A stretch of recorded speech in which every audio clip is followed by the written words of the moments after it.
Familiar faces. Yay.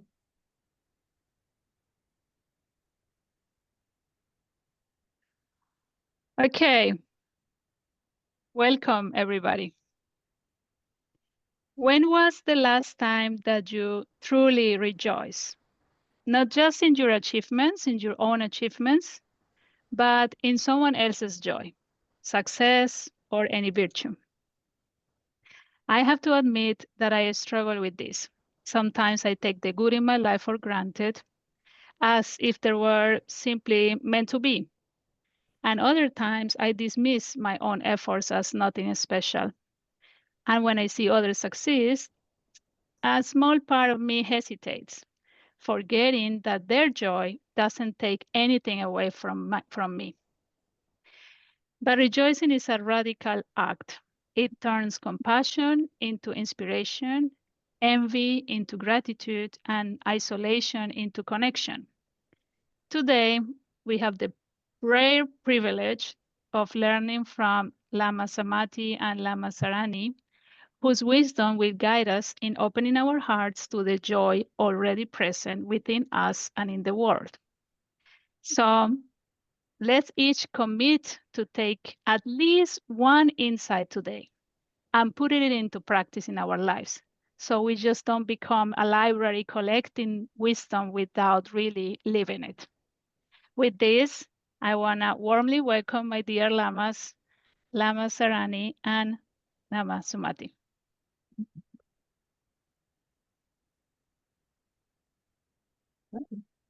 Go ahead, dear. Oh, wait, okay. Thank you, Louisa. You should give this talk. Yeah, she's already given it. Class is over. Do what Louisa said. See you. No, let's gather our minds here, please. I like to get us like all on the same page. So I'll do anyway. Let's gather our minds here as we usually do. Bring your attention to your breath until you hear from me again. It'll be like a minute or two.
Now bring to mind that being who for you is a manifestation of ultimate love, ultimate compassion, ultimate wisdom.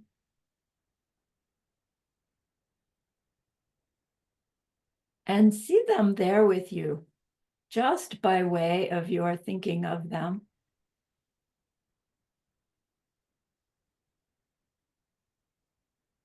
They are gazing at you with their unconditional love for you.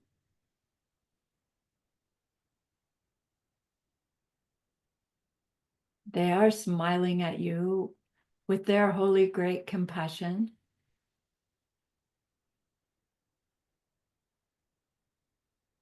Their wisdom radiates from them.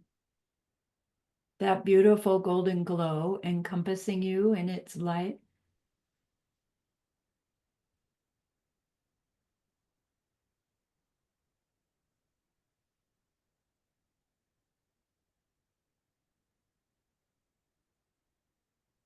And then we hear them say,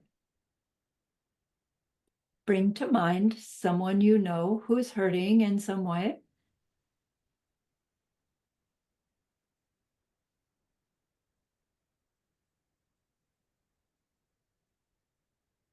feel how much you would like to be able to help them.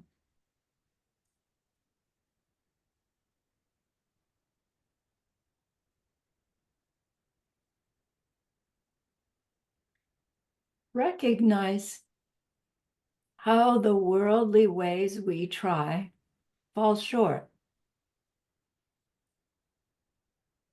Maybe they help, maybe they don't.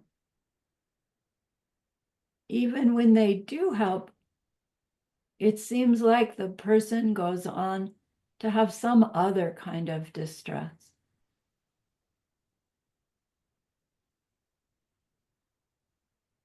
How wonderful it would be.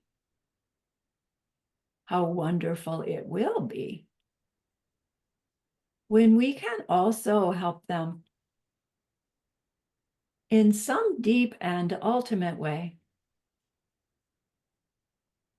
a way through which they will go on to stop their distress forever.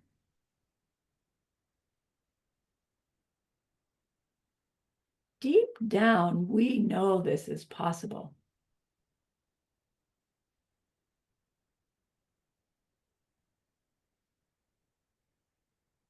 Learning about karma and emptiness, we get glimpses of how it's possible.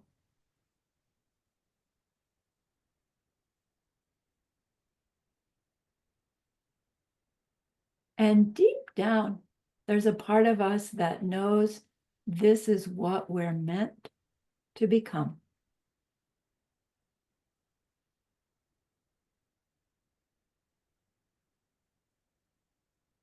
A being who can help others. Become beings who can help others. Become beings who can help others. To stop all that misunderstanding that is the deepest cause of all that pain, all that distress.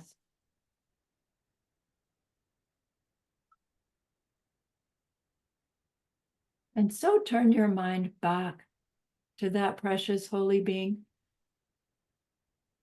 We know that they know what we need to know, what we need to learn yet, what we need to do yet to become one who can help this other in this deep and ultimate way. And so we ask them, please, please teach us that.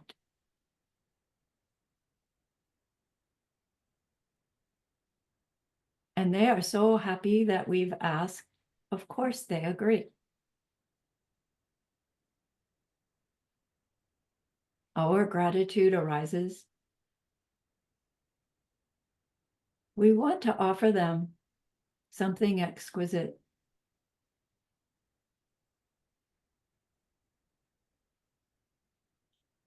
And so we think of a perfect world that they are teaching us how to create.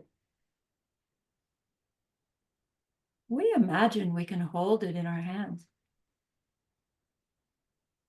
And we offer it to them,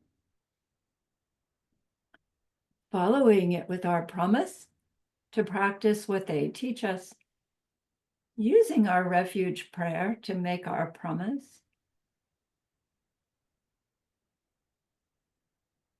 Traditionally, it goes like this. Here is the great earth, filled with fragrant incense and covered with a blanket of flowers. The great mountain, 4 lands, wearing the jewel of the sun and the moon. In my mind, I make them the paradise of a Buddha and offer it all to you. By this deed, may every living being experience the pure world. Idam Guru Ratna Mandalakam Niryatayami.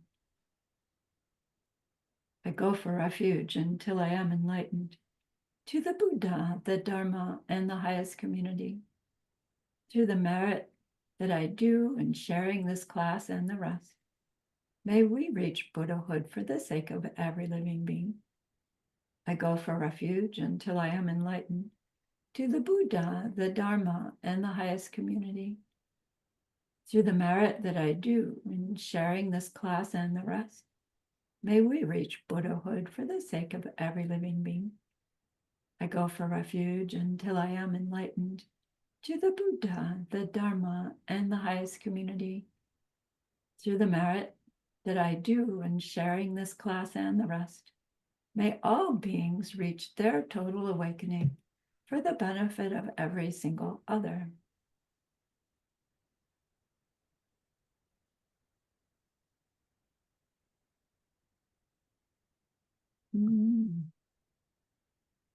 And so thank you for joining us today. And Diamond Club, thank you for asking us to share with you today. We're happy to do so. And honestly, we really don't know what to share. Like we don't know some of you well, others that we do know. I haven't seen you in a while. So it's like, how do we inspire people? How do we inspire people? So just for a wee bit of background, rejoicing practice, it's like, where does it come in the Lam Rim, in those steps on the path of our spiritual progress from suffering human to a being made of love? It's like there's not a separate verse about rejoicing practice in the source of all my good. Is there, Venerable Sumati? There isn't a separate practice. It doesn't seem. But in almost every sutra teaching by Buddha, at the end, it says, and when the Buddha had spoken thus, all the beings gathered and they rejoiced in what the Buddha had said. And it's usually a few lines. And I remember in my early days, it was like, well, everybody just said thank you and left. Like, it didn't impress me that it was a whole separate teaching, a wrap up that made everything about what had gone before more powerful. And then I remember it coming more to the forefront when we were in Great Retreat, and Geshe Michael would come in once or twice a year and he'd give the group a short teaching. And one of them was on the 4 steps, and he again emphasized the completions part of the 4 steps, calling it coffee meditation, and showed us how it comes to us in Pabonka Rinpoche's Liberation in the Palm of the Hand text, where he says something like, where can you make virtue? Just laying on your bed. And he said, if while you're laying on your bed, you are thinking of the goodness that you saw somebody else do, and just thinking about it and enjoying it, he said you get 10% of the virtue. And it's like, I don't know where 10% number came from. But the point is, when we see anything virtuous, kind, let's use the word kindness. When we see a kindness done to ourselves or to somebody else, whose karma ripening is that? Ours, right? It's our own goodness that made the goodness that we saw somebody else do. So to rerun that scene is planting new seeds, isn't it? We make karma just by thinking. So to rethink the goodness that we've seen, plant seeds for what? To see more goodness. It's like sharing our ice cream so that we can have more pleasure of ice cream. Rejoicing is similar.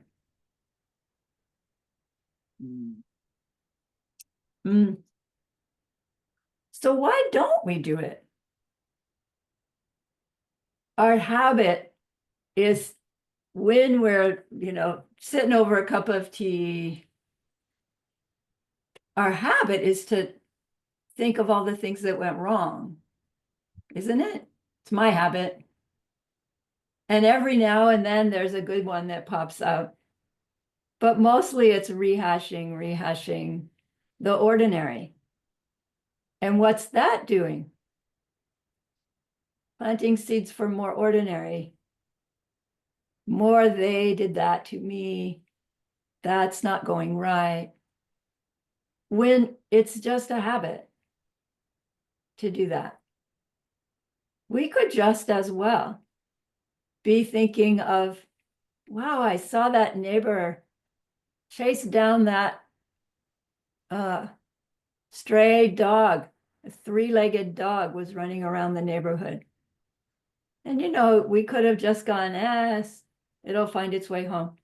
But somebody, right, three-legged dog, went to the trouble to go catch it. And it's like, yay. Yay for them. That's really all it takes to be a rejoicing replant. Yay for them. Sumati, anytime you're ready. You're welcome to pick up. I think there's a different way of looking at rejoicing. And I'll use an example I use every morning. Some of you may know that I have Parkinson's, and for those of you that don't, I have Parkinson's. And it's not particularly pleasant. And I could be angry at it, having it. I could be blaming others for having it. But in terms of rejoicing, every morning I wake up, I think to myself, this could be the first day of the rest of my life of not having Parkinson's because I burned off the last of the seeds from my previous inconveniencing others. So to me, that's a rejoicing because I'm thinking, I know where Parkinson's coming from. It's my past deeds. And I know that if I want Parkinson's to go away, I have to plant the seeds. I have to not get angry at having the seed ripen. I should be rejoicing that that seed has burned up as I've purified that seed. Now, today I woke up and I still have Parkinson's. And you could get discouraged and say, well, I've got too many Parkinson's seeds. I don't know that.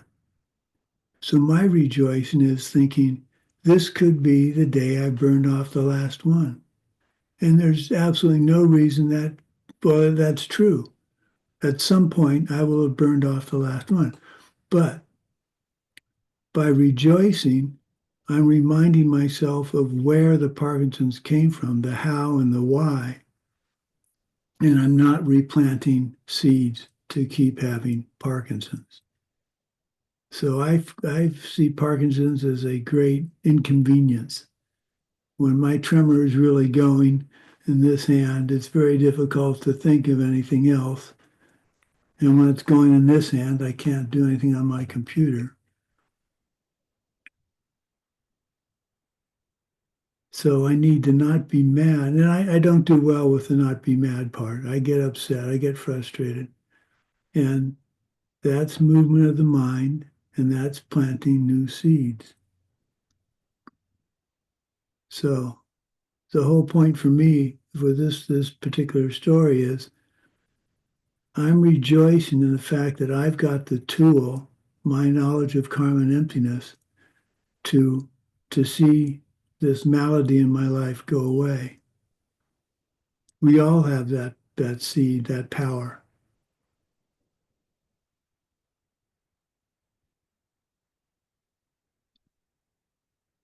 Nice. So you're pointing out that our rejoicing practice does not actually have to be limited to only the good things that we experience. I think we do want to limit our rejoicing to the kindnesses we do. Like, but in terms of what is happening to us, Well, I it's think, an interesting aspect. well, the rejoicing to me is what I'm rejoicing in is that I understand karma and emptiness to a certain level, and I know about the how and the why. I know that the past is my present and the present is my future. So I rejoice in having a very powerful tool to make my life better. So that's my basic rejoicing is rejoicing in the teachings of the Dharma that I've so easily, well, I shouldn't say easily, so completely have received from Geshe Michael and from everything my students teach me. Right. So So you're rejoicing in your growing wisdom. yes, because Nice. that's what makes, and that's to me is what makes the rejoicing practice work, is the wisdom, my budding wisdom on how this all works. Right. Nice.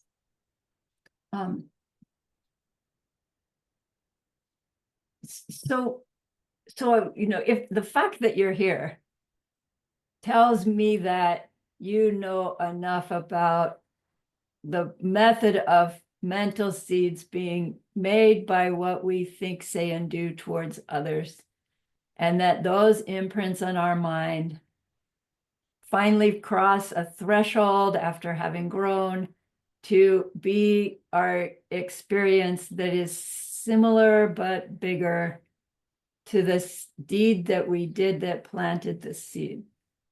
So understanding that, I lost my train of thought. Why was I explaining that? To recognize that there are impacts of our every moment of interaction with other, whether it's a living thing other, or the table other, or even ourself other. We are imprinting seeds constantly. We're always watching. There is a watcher, a wearer, always, who's getting imprinted by these seeds.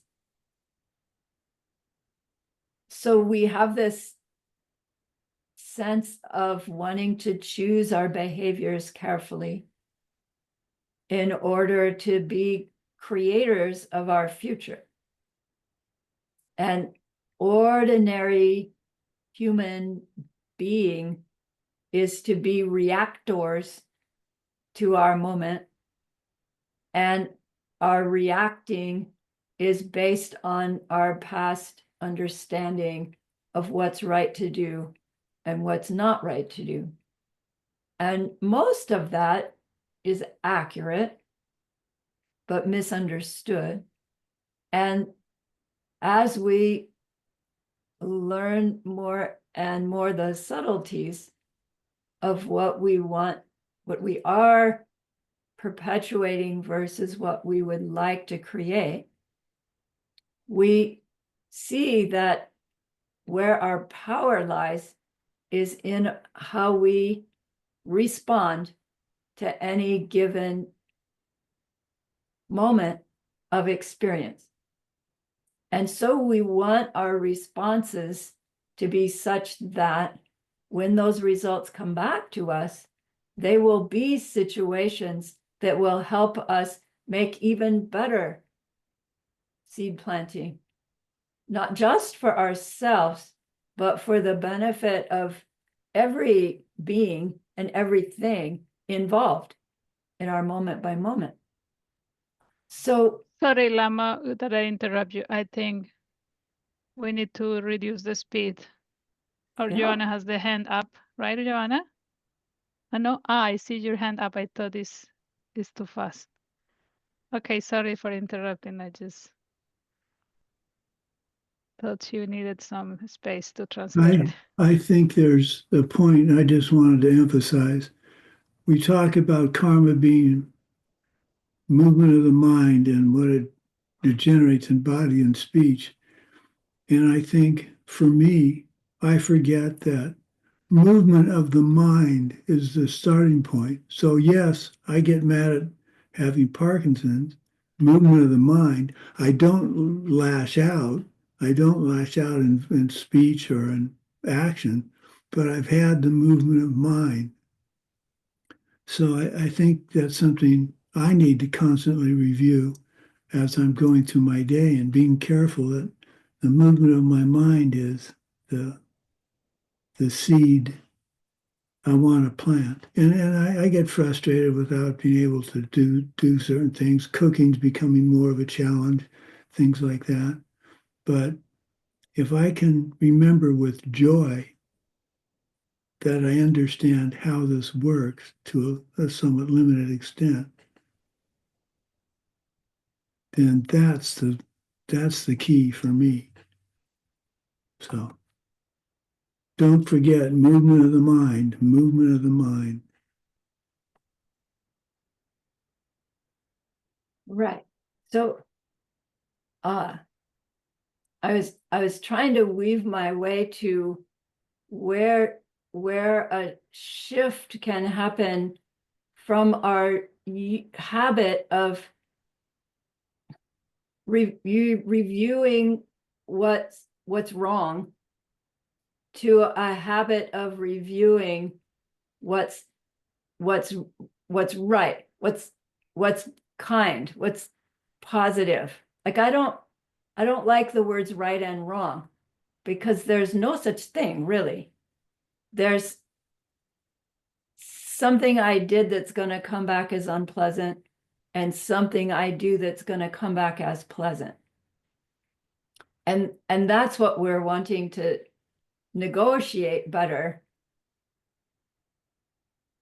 When something's unpleasant, I want to respond in a way that burns it off and plants something pleasant in the future, knowing that there's that darn delay between what I do and when the result comes.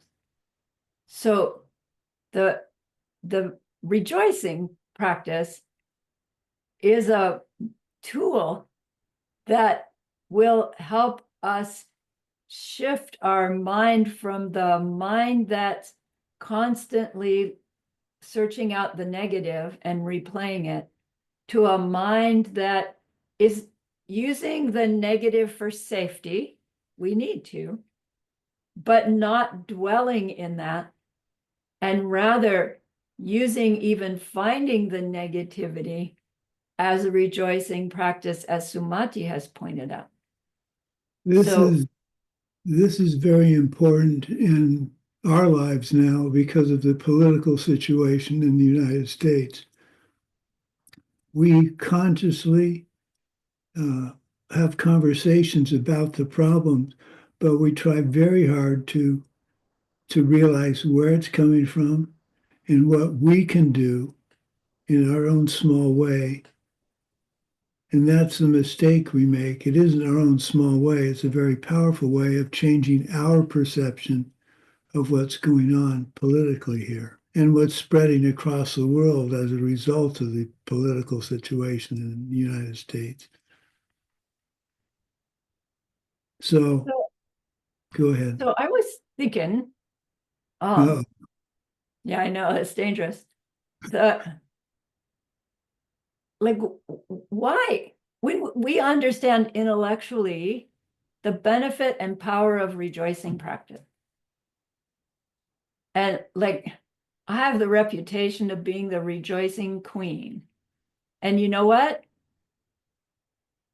I don't do it very often. And it's crazy because it would be all we would do when we, like when we really catch on. Do you notice how much fun Geshe Michael is having, regardless of what's going on? That's a result of coffee meditation, right? Of rejoicing practice. So I thought, how could I describe that, in a way that might impact myself by way of impacting you? And I had just finished sharing Bodhisattva Vows course with people. And do you remember in that course, you can break 16 of your 18 root vows. You can only break them if you have those 4 chains intact. And the 4 chains are not thinking the thing is wrong, being happy you did it, willing to do it again, and with no shame or consideration, meaning self-conscientiousness, regardless if anybody else would know, and consideration for your impact on others. So those are 4 powerful wrong states of mind towards deeds that we planted that will harm us. What if we flip those around and think about those 4 not as 4 directed towards goodness that we've done? And so we go out of our way to catch the 3-legged stray dog to find its home. And after the fact, we're thinking, wow, that was the right thing to do. It made me late to my dinner party, but everybody understood. And right, it helped the little dog. It helped me plant seeds, right, for a future where beings get taken care of. It was right to do. I actually kind of had fun doing it. It felt so great when the little dog actually let itself be in my arms. And it felt so safe. And you know what? I would do it again in a heartbeat. Even if it would make me late for a doctor's office appointment. Ooh, yes. And then even if nobody ever knew about it, I would still do it. I'm happy I did it. And I'm even more happy because when I got to my dinner party, I told them I was late because I was trying to get a hold of this little 3-legged dog who was, he would become lunch for the coyotes if he was left out there. And everybody at the dinner party said, wow, yay for you. That's great. Do you see? So with those 4 states of mind directed at our kindnesses, it feels good to review them after the fact. Yeah, that was kind of fun to chase down that little dog, I ran into a cactus in the process and I got stuck with stickers. Oh, well, right? I still got the little dog, right? I'm making all this up. Somebody else chased down the little dog, not me. But I'm rejoicing that I saw it happen. And I could have just ignored the whole thing.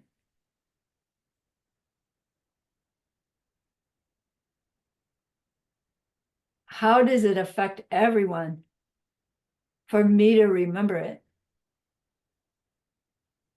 It's planting new seeds for me every time I think, well, that was a good thing. I'm glad I did it. I'd do it again if I could, even if nobody knew. That was fun. Not so hard. Why don't we do that kind of stuff?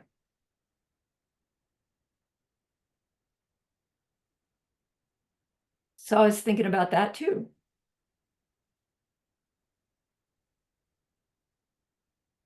It's, I don't know. The one reason some people may not do it is they feel it's conceit. Right, They're they're ignorantly thinking how wonderful I am because I helped chase down that dog right, versus saying how wonderful it was to help that little dog survive. right, So you do right, have to be careful because it is easy to slip into the conceit part of right, it. Um, I at Diamond Mountain as operations manager, I just had a tremendous amount of fun doing things and helping people. And more than once, one young lady finally caught me and she said, "Thank you for something." And I said, "Well, that's my job." Um, and she said, "Would you just say you're welcome?" Finally, just say you're welcome. And I took that to make me realize that I needed to rejoice in the fact I was helping others, not mundane. No, that's what I do. No, that's helping someone. That's planting seeds for my future, getting the help I need. So tying those two together is completing what I would call, and for want of a better term, a path of rejoicing. right, right. It's a great point. It's like we are taught, don't be arrogant, don't be prideful, and don't toot your own horn, people won't like you. And that's all correct. We're not saying not to follow that. The rejoicing for goodness,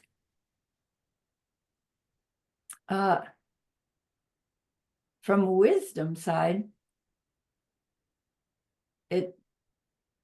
rejoicing does not have to be, nobody else has to hear it, number one.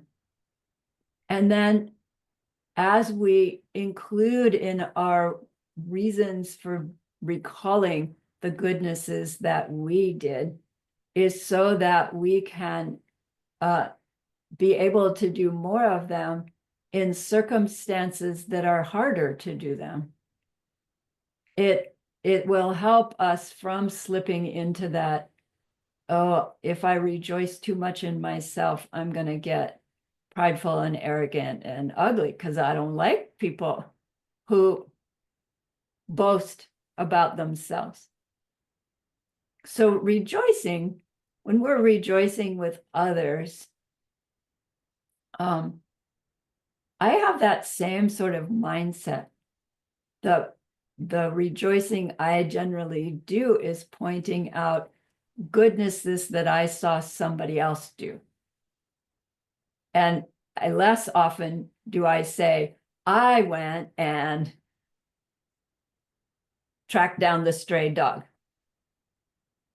Because I have this, deep, I don't want them to think I'm boasting. That's my Unless I'm job. talking to people who know, right? Good rejoicing friends. We all share our own goodnesses that we do. Yes, Sumati. I was just going to say, my job is to be the cheerleader for everything you do. Yes, and you're good at it. You have your pom-poms.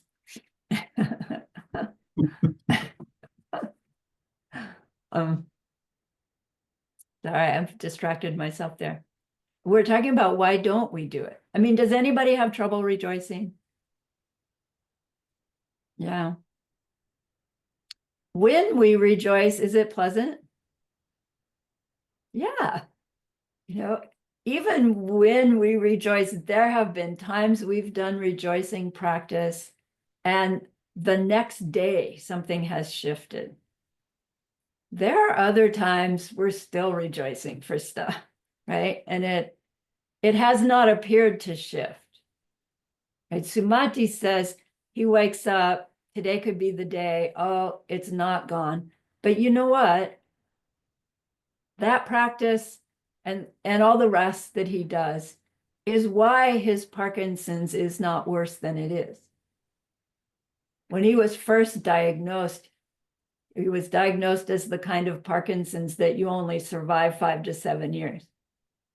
And by the time they came up with that diagnosis, he's had it for 7 years. And they said, oh, I guess you don't have that kind because you're still alive. All right, we'll take it. So it's not failure, right? It's not failure that he still has Parkinson's. Well, I think you brought up an interesting point. We tend to think, well, it hasn't been solved. I haven't found a spiritual partner. I haven't found the ideal job. And another way of thinking of that is it could have been much worse. I could have a job I absolutely hate, but because of my rejoicing in others' good deeds and their happiness in their jobs, I have a job that isn't ideal, but it could be worse. So to think that because it hasn't ripened as fast as you'd like, I think you need to rephrase that and think to yourself, it's ripening in ways I don't understand. And I don't understand all of this. If I'm going to be completely honest, how can I get 10% of someone else's joy and rejoicing? I don't know. But if Pabonka Rinpoche says that this sort of thing happens and Lord Buddha says it, that's good enough for me.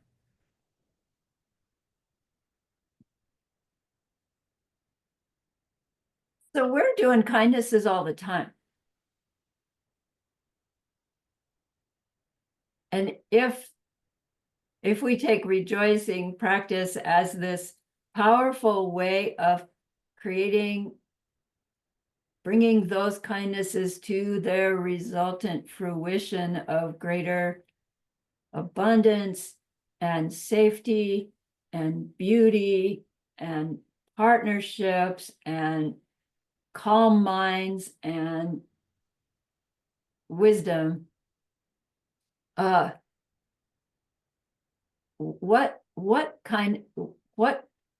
kindnesses should we be rejoicing in? Like, it seems like we have a limited amount of time to rejoice. Yeah, technically we don't, but it seems that way. So we would want to choose our rejoicings carefully. Our tendency is to be on the automatic pilot of seed planting and then the automatic pilot of rejoicing. It's still more useful to say, I'm happy I held the door open for that old lady. I'm happy I let the car go in front of me. That, but it makes sort of low-level good seeds as opposed to highly intentionally planted rejoiceables, we call them, to shift a negative or to contribute to the bringing about of a positive. We more clearly direct our choice of what we rejoice in and why we're rejoicing in it. So we want to match the goodness that we're recalling karmically to the result that we want to see in the future. And I always like to add, this result or something better, because I limit myself by saying, I rejoice in saving the three-legged dog from becoming a lunch. And I want that to help my physical health. It's just kind of vague and it's useful, but it would be so much fun to say, wow, this little dog, maybe they were scared. And I helped it feel safe until I found its parents. And then I really helped it feel safe. So yes, I helped save a life, but I also contributed to safety. And not just for me, but for everybody around me. What we can add to it.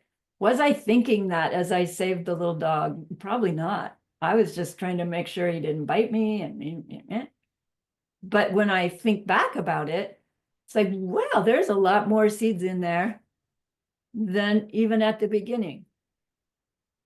It will increase the interest in our rejoicing practice. And then in the end, Sumati pointed out last night, is the dedication of our rejoicing helps the rejoicing seeds be even stronger than the way that they are watering the seeds that we already have. Do you see the method, how the method can grow? So again, why don't we rejoice when we see that it's like, wow, what a big benefit to do? What blocks us? There is this thing, it's just not right to toot your own horn, but even to yourself,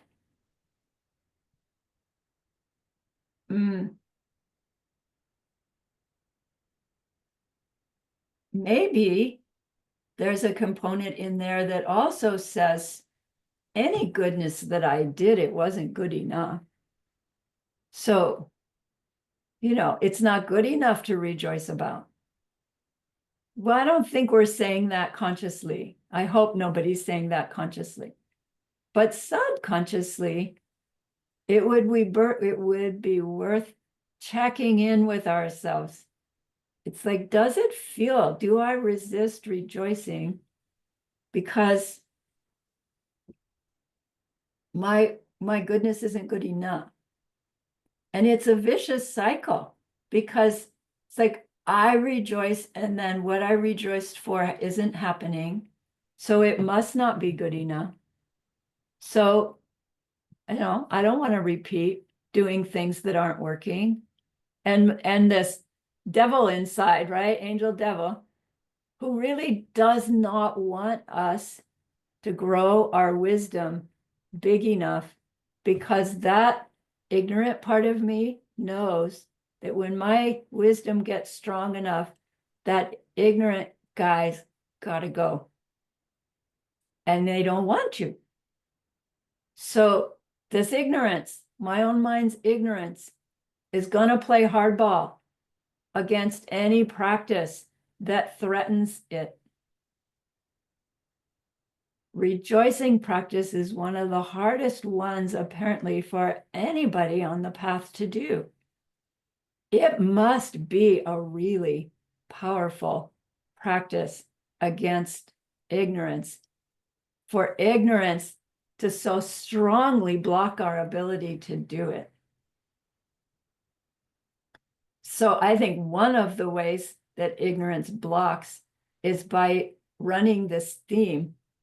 Okay, you rejoiced to get that partner. You've done visiting the lady in the nursing home and you don't have a partner yet that you notice or that you're aware of.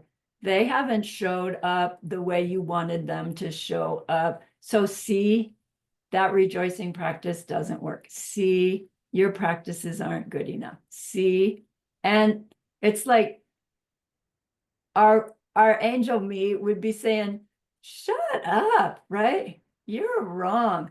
I'm on my path, but it's difficult, isn't it?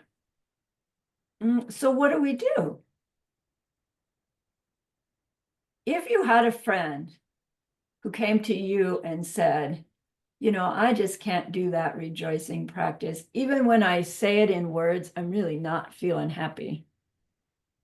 So I don't see. Like, what would you say to the friend? Yeah, you're right. You are just not good enough. Don't bother. You wouldn't say that to them. So why do we say it to ourselves? Treat yourself like a good friend and talk to yourself about why rejoicing practice is so hard.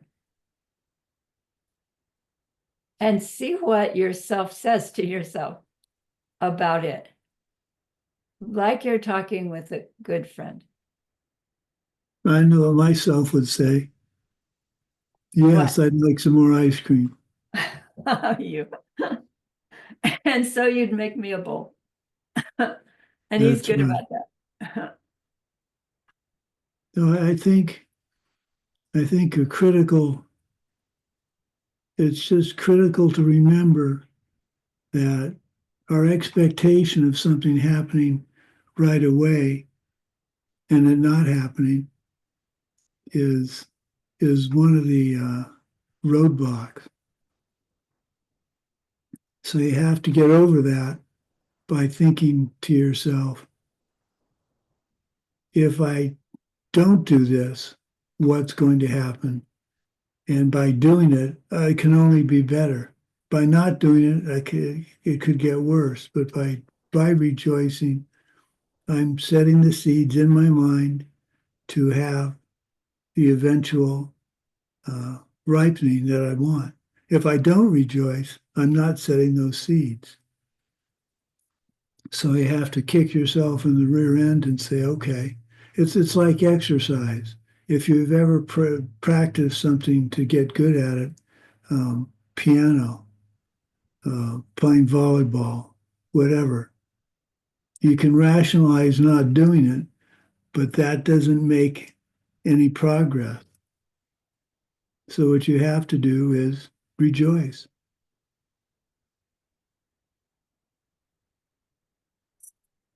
So I was thinking again, dangerous. If I have trouble with rejoicing practice, what could I do to help shift that? And of course, what comes up is, well, I need to do a 4 steps. And I don't know, maybe our minds go, oh my gosh, another 4 steps. I've got 6 I'm doing already. But this one could overlap with any one or more of what you're already doing. If we think, wow, what is it I want?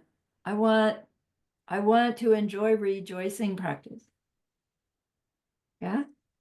I want to use it often with high intent. So I want to enjoy rejoicing practice, so I'll use it more often. Step 2, find somebody who wants to enjoy stuff more. Like, it doesn't mean somebody who wants to learn how to rejoice. Just somebody who wants to enjoy something more. Maybe that would be anybody you're already 4-stepping with something else. And what might you do then with them when you're meeting for this other 4-stepping project that might make this also your enjoying rejoicing 4-stepping? Are you following me?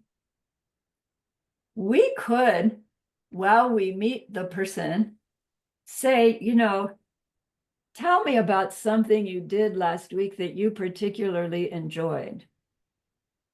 And they go, there was nothing. And it's like, well, wasn't there something? Did you have a nice hot shower? And what your plan is when they come out with something that they enjoyed even a little bit, you go, wow, that must have been really nice. You show them you enjoying hearing them about what they enjoyed. You get the subtlety? You're showing them somebody enjoying what they're saying. What seeds are you planting? Oh, right. This is more fun to hear myself talking about good, kind things. Then the 4th step. What is the 4th step? Yay. Yay, I did it. And then go on to your other 4-stepping with the person, whatever it was. Do you see, it's not an additional practice. It's an additional twist to whatever you're already doing. We can grow the seeds to enjoy rejoicing practice. When we enjoy it, we'll do it. If it's just another practice I have to do, yeah, not useful. Do it all day. Don't save it up for when you're sitting in coffee meditation. Do it all day. Yeah, thanks. I rejoice in that person held the door open for me because he saw that I am having trouble walking. I rejoice and because I rejoice and appreciate it, I'm setting the seeds to see my getting help in the future or my giving help in the future. Right then, right there. You don't have to like Right. make a list and say, oh, I'll do that tonight before I go to bed. And setting the seeds for that person to get the help when they need it. Rejoicing in that. They held the door for me. They're going to get doors held for them.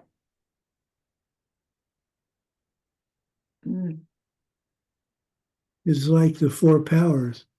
You think Yeah. about the four powers, you do it every day in your meditation preliminaries, and then during the day, whoops, I could have held that door open and I did. I didn't pick up that little piece of garbage.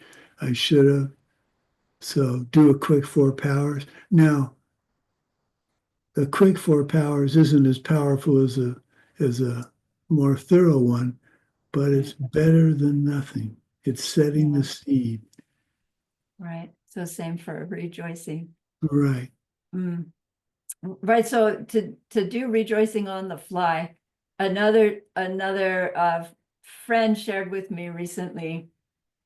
She lives in a city where parking is a problem. And she decided to solve her parking problem that as she drove around the city, wherever she saw somebody finding a parking spot that was safe and legal, she would go, yay, they got us parking spot. And then, when she was in the parking lot going round and round, waiting for the space to become available, she said, there are days when she goes round and round and round. And she started doing this, rejoicing in everyone who had safe, legal parking. And she says, now I go around twice and somebody's pulling out. She's only been at this for a couple of weeks. And she said, I know that if I keep this up, parking will become not a problem in my whole city for everybody. There's also a corollary. What she's doing, she's not saying to someone, well, that's a parking space I should have had. Right. She's saying, I believe she's saying, well, that person, well, it's like for me with cell phones in the car. I get upset. I don't drive anymore, but we were going by a car and someone's on their cell phone distracted. And I used to think that's against the law. That person should be pulled over by the police. And now I think, well, I'm glad that person has a cell phone because he or she is talking to someone who's been taken to the hospital. And this is a way of them communicating. So seeing the positive instead of chastising someone for doing something I don't like. The different seed. I'm rejoicing and setting something up with rejoicing instead of criticizing. Right. Right. Well, it's almost an hour. Right. So is that enough? Good enough? Ta-da. Yay. Thank you, dear Lamas, for the inspiring talk and the examples that you gave us. So I invite everybody to post your questions in the chat.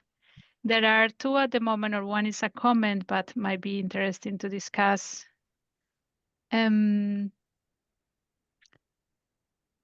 So when you are, like, I think from Tina, she wrote in the chat, you could also think it could go better. It wasn't perfect enough, so there is no joy. So what will be your recommendation in that case?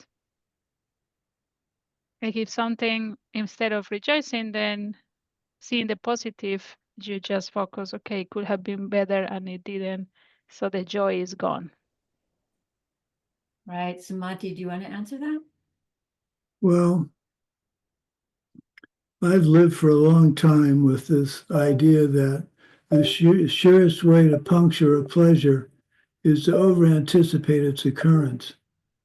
So when you do something and it doesn't immediately have the results you want, you're thinking it didn't work because you're over-anticipating what the positive result would be. And we tend to think with karma, if I hold the door open, someone should hold the door open for me as a one-to-one exchange of good deed. And I think it's more important to think, I helped with the convenience of somebody else. And so down the road, I will have someone help me in a convenient way.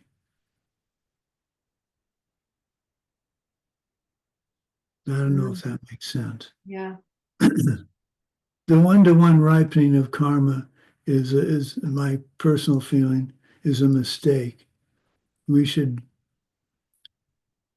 be looking at the nuances of what the karmic deed was instead of the obvious.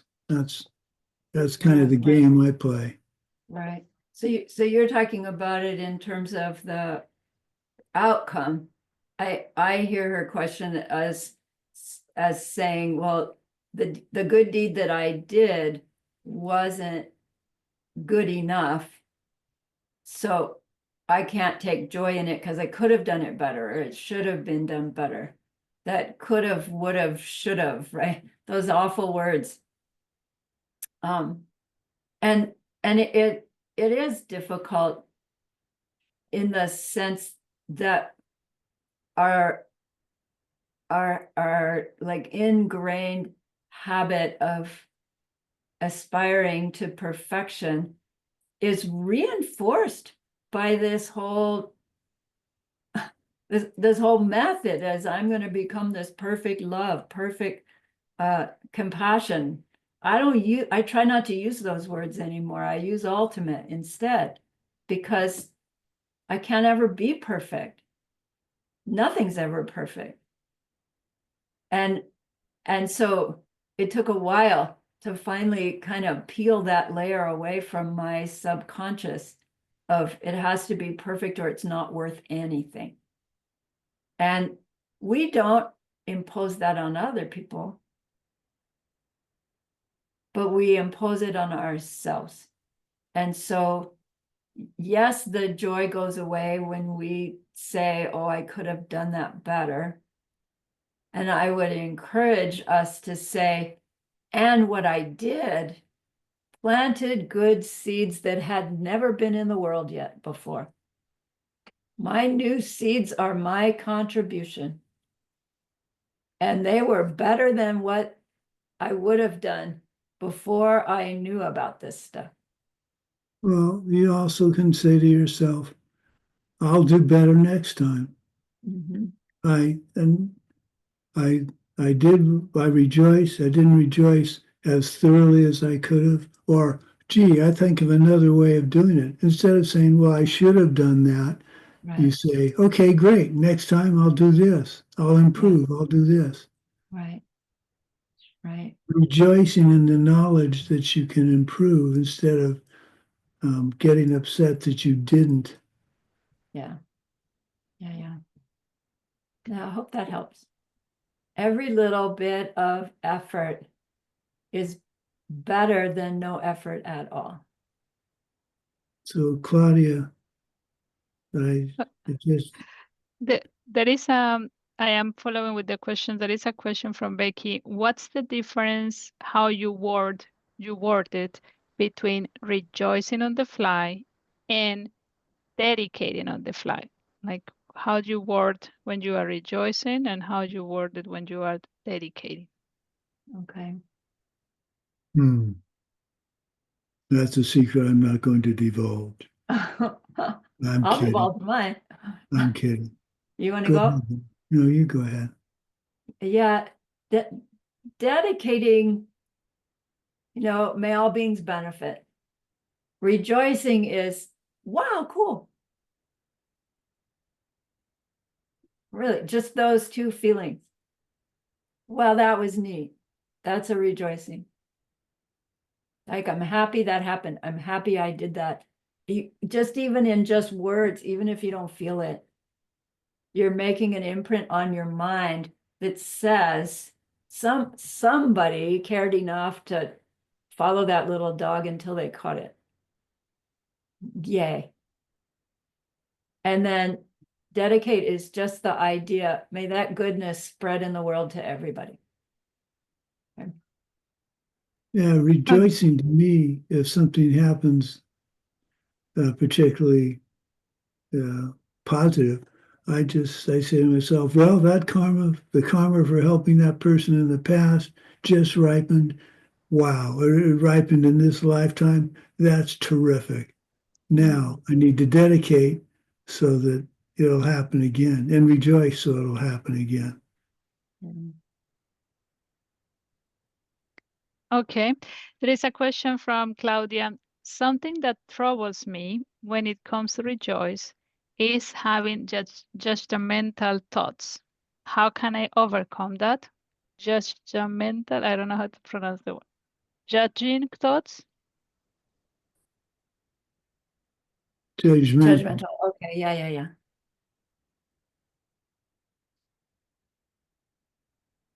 So I'm assuming you mean negative judgmental thoughts, because the positive are judgmental thoughts too, and those are good ones.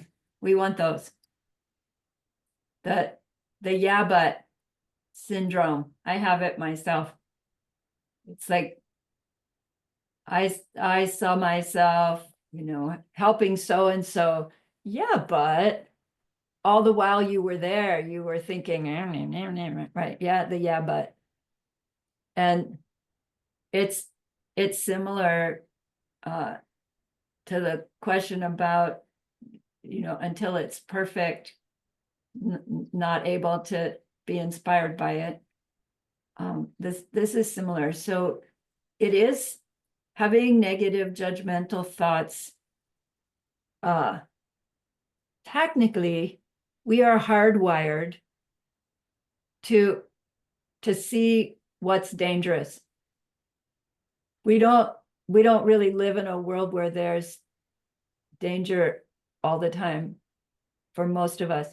But what we have now is that same system is looking for what doesn't measure up, what doesn't fit, what isn't right.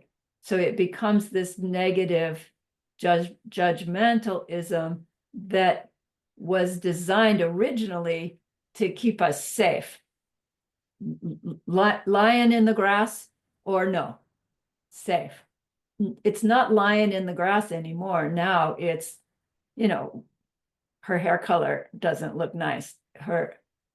Something about somehow giving us safety by being critical of something or someone else.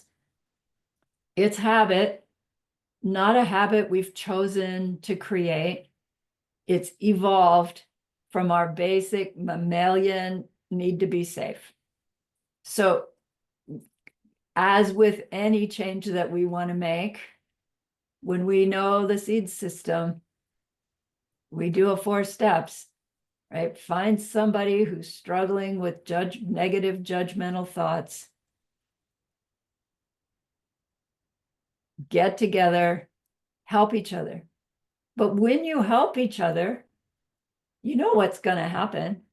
You're going to get together and you're going to share all your negative judgmental thoughts. And it's like, wait, this isn't what we're supposed to do when we get together. We're supposed to be helping each other overcome our habits of judgmental thoughts. So that would mean what we do when we get together would be share different methods maybe that we've learned to overcome those negative thoughts. Like, oh, I learned one called tapping, right? The other person says, I tried one called vagus nerve breathing. Do those work? No. Can they work? Yes. How do we get them to work? By sharing them with someone else, right? Trying to help them with that. So then we be happy that we tried to help somebody else overcome their habit of negative judgmental thoughts. We dedicate it to our own shift, right? And the shift will come when? Tomorrow? Maybe 2 weeks from now? Maybe eventually. How long do I keep it up? Until the shift starts. Okay. And then you see, oh my gosh, this really helps people. Let me find somebody else, right? Maybe your friend's mind shifts first.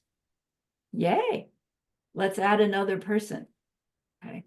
We apply the same method, and don't feel alone. Like those judgmental thoughts, habitually, we think we need to have them for safety. And that's a mistake. We don't need them. There's something else with the 4 powers of purification when you're trying to drop a habit of critical thinking, of not thinking you're good enough. To do as part of your 4 powers, give yourself a restraint and say, okay, the next time that thought pops up, I'm going to consciously fight it and try not to have that thought for certain period of time, a reasonable period of time. But combine the 4 powers into your rejoicing in that way has helped me realize it's popping up. The cell phones, oh, I'm thinking of cell phone. Okay, stop. For the next 5 cars going by, I'm not going to be judgmental at all. And then, yay, I did it. And then, yay, I did it. Right. Yay, there was that negative thought. I stopped it. Yay. Right. The fact that you're concerned about it, Claudia, is a huge step in the right direction. Right. A huge step. Yeah. So I applaud that. Right. Join the club. Thank you, Lamas. I'm going for the question from Judith and then one more from Tina, and then we do the wrap up. Okay. So from Judith, she says, I'm worried about our environment, the climate. What can I do on a small level that affects the environment and then make me happy about it?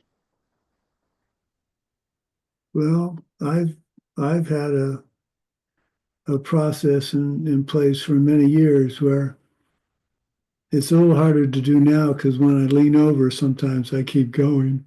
But practice picking up debris, garbage. Take a plastic bag with you. And when you're out taking a walk, you see something, a discarded paper cup, instead of going, gee, someone should pick that up, you pick it up and you say, this is contributing to a better, cleaner environment for myself and everyone else. And you'd be surprised how much stuff you can pick up if you start making the conscious effort to do that.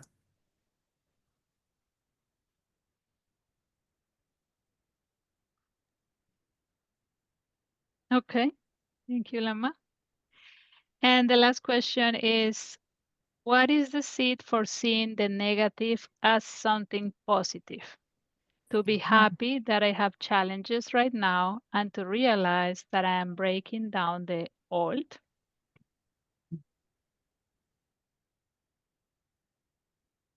Is that a new idea? If that's a new idea, to use the negatives in a positive way, the seeds to have a new idea be something I can act upon would need to be seeds in which we helped someone else learn something new and act upon them. Wouldn't it? So, have we ever taught anyone something new and then encouraged them to act upon it? Like, I like to fall back on parents with children. Didn't you teach your children how to tie their shoes? Didn't you teach your children how to use utensils to eat? You can find seeds for teaching something new and encouraging the person to use that new thing. And in your rejoiceable, you direct those seeds to you being able to learn this new thing using negativity as the path and dedicate to seeing it happen. And then wait and see. Something like that.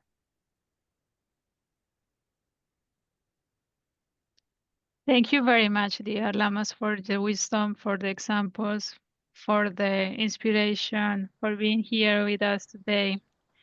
So, as you know, this is an event organized by Diamant Club. This is an organization that has the mission to spread or to save the Dharma in especially in German-speaking countries. This is why the talk is translated to German. As you know, we all work as volunteers, and to save the scriptures is a lot of work and a lot of effort. We support the mission from Lama John Brady. So Elke will post in the chat a link if you got some insight today that you think you can take with you and then do a little change in your life step by step, then please also help us to keep spreading this wisdom to others. So LK, if you could put the link in the chat so people can contribute. And I would like also to share something amazing that is happening in Romania in August. Can you see my screen? Yes, right? Okay. So the friends from Romania are organizing a retreat in August, from the 1st to the 10th of August, with our dear Lamas. I have been already in 2 retreats with them, and I can fully recommend you that this is really a life-changing event. It's real immersion in wisdom, and you get like soaked with a lot of power and ahas and things to take to your life. It's challenging, but it's really rewarding.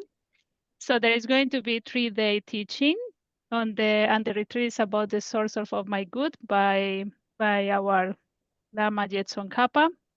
So the first 3 days is a teaching, and then there are 6 days silent retreat with 4 meditation sessions per day. So if you scan the QR code, you can go and register or get more information. I can also post shortly the link in the chat. So if you can click directly in the link, you could register yourselves. There are limited places, so don't wait until the end. I know that it's getting booked very fast.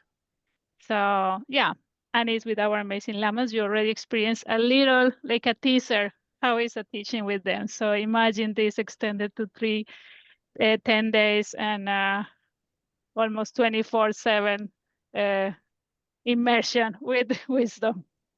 Okay, then that was for today. If there are not any comments or last questions or closing words, maybe from you, Lamas, if you want to share the last closing words. Go ahead, dear, with your ending. Right. So remember that person that we wanted to be able to help? We've planted seeds through which we will go on to help them in that deep and ultimate way someday. And that's a great, great goodness. So please be happy with yourself.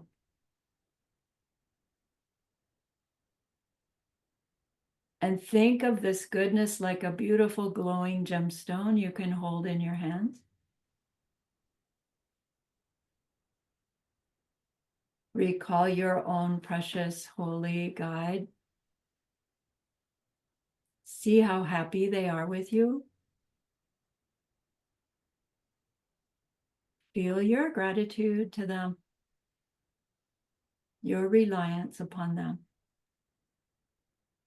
Ask them to please stay close, to continue to guide you, help you, inspire you.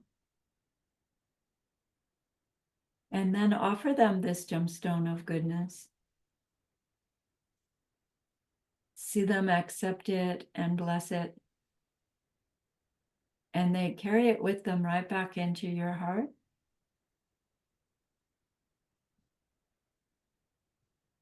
See them there, feel them there. Their love, their compassion, their wisdom. It feels so good. We want to keep it forever. And so we know to share it by the power of the goodness that we've just done. May all beings complete the collection of merit and wisdom, and thus gain the two ultimate bodies that merit and wisdom make. So use 3 long exhales. The first to share this goodness with that one person. The second to share it with everyone you love. The third to share it with every existing being everywhere. See them all filled with happiness, filled with rejoicing, filled with the wisdom of loving kindness. And may it be so.